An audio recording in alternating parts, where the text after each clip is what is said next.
The Slave Coast is a historical name formerly used for parts of coastal West Africa along the Bight of Benin.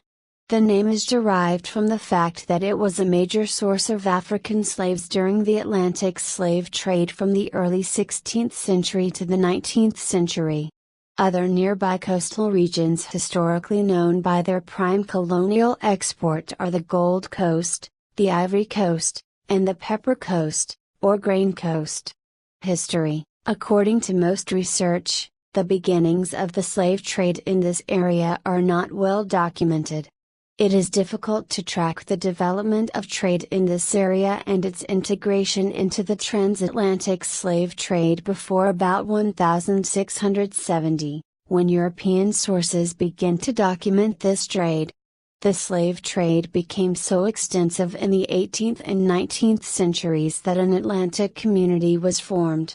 The slave trade was facilitated on the European end by the Portuguese, mostly by Portuguese Empire's Brazilians, the Dutch, the French and the British.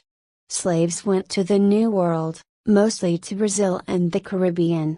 Ports that exported these slaves from Africa include Ouidah, Lagos, Ano, Little Papo, Grand Papo, Agaú, Jakin, Porto Novo, and Badagry. These ports traded in slaves that were supplied by African communities, tribes and kingdoms, including the Alada and Ouidah, which were later taken over by the Dahomey Kingdom. Researchers estimate that between 2 and 3 million slaves were exported out of this region and were traded for goods like alcohol and tobacco from the Americas and textiles from Europe.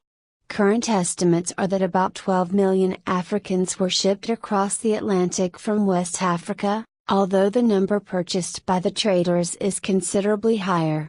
This complex exchange fostered political and cultural as well as commercial connections between these three regions.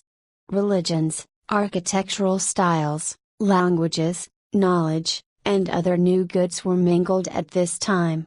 In addition to the slaves, free men used the exchange routes to travel to new places, and both slaves and free travelers aided in blending European and African cultures. Intermarriage has been documented in ports like Ouidah where Europeans were permanently stationed. Communication was quite extensive between all three areas of trade, to the point where even individual slaves could be tracked. After slavery had been abolished by European countries, the slave trade continued for a time with independent traders, instead of government agents. Cultural integration had become so extensive that the defining characteristics of each culture were increasingly broadened.